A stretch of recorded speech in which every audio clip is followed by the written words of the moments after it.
نہیں کرتے جتنی ہم کرتے.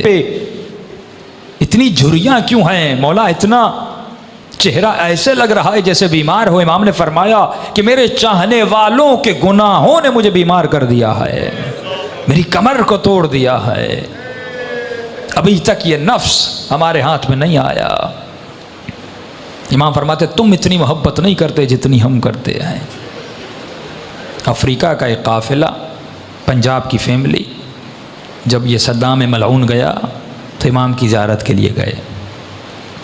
فرماتے ہیں چیکنگ پوسٹس بہت زیادہ تھی، قافلے کو بار بار روکا جاتا تھا، ان کی گاڑی کو چیکنگ ہوتی تھی. اس خاتون کا ایک 7 سال کا بیٹا تھا. پولیس والوں نے کہا آپ چیکنگ کروائیں، آپ کا بیٹا گاڑی میں سو رہا ہے، سوتا رہے. بیٹا سوتا رہا. یہ خاتون چیکنگ کروا کے واپس آئی، بیٹا سو رہا تھا. جا کر ان کی گاڑی نجف پہنچی.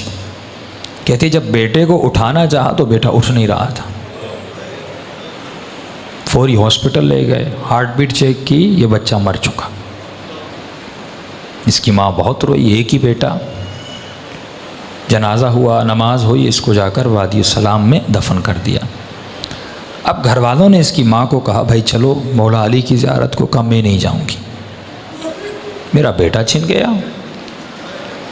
ہوتا ہے نا، کبھی زیارت پہ جائیں، جن کے بچے سخت ہو جاتے ہیں، مر جاتے ہیں، ناراض ہو جاتے ہیں اہل بیت سے. چھن لیا.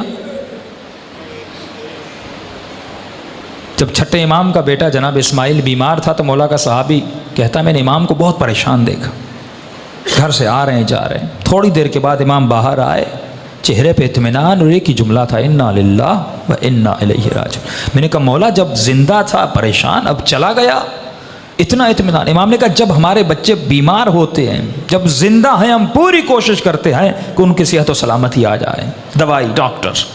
لیکن جب خدا لے لیتا ہے، اس کی امانت تھی، جس پہ وہ راضی اس پہ ہم راضی ہو جاتے ہیں.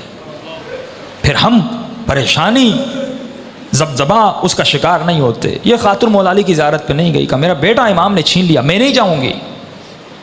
قافلہ چلا کربلا، سارا قافلہ امام حسین کی زیارت کو گیا. اس خاتون نے کہا میں نہیں جاؤں گی، میرا بیٹا حسین نے چھین لیا، میں کیوں جاؤں؟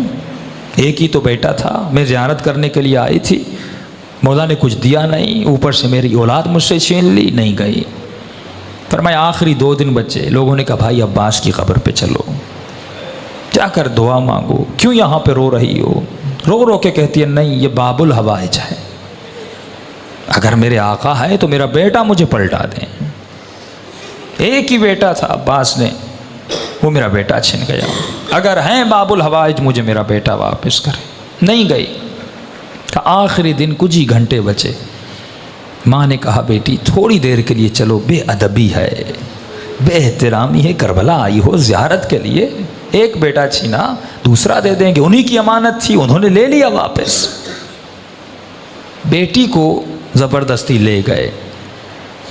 یہ کہتی ہے جیسے میں عباس کی قبر کے کنارے پہ گئی، رو رہی تھی، مولا کی قبر کو دیکھ رہی تھی، اور دلی دل میں یا باب الحوائج یا باب الحوائج.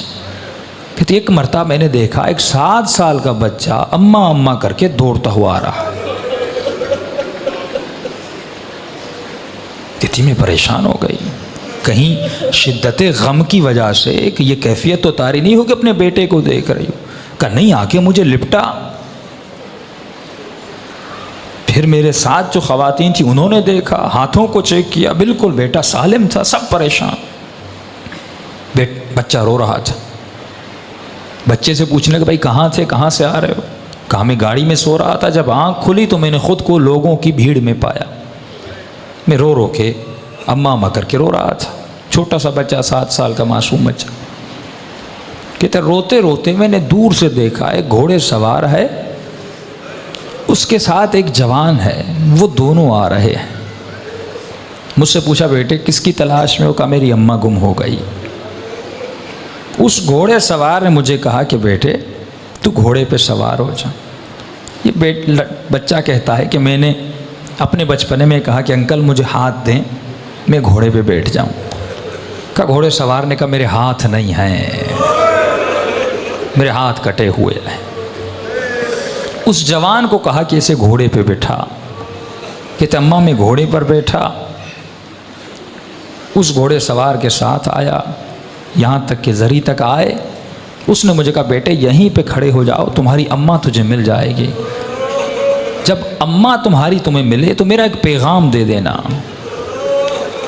کہ کون سا پیغام؟ کہ اپنی اماں کو کہنا کہ ہم سے ناراض مت ہوا کریں۔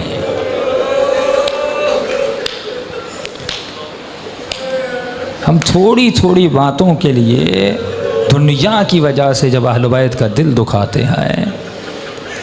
یہ معجزہ وادی السلام میں سب تھا۔ فرماتے پھر وادی السلام گئے، قبر کو کھودا، کفن تھا، سب کچھ تھا، لیکن لڑکا وہاں پہ موجود نہیں تھا۔ وہ دینے پہ آئے، دیتے بھی ہیں، معجزے کرنے پہ آئے۔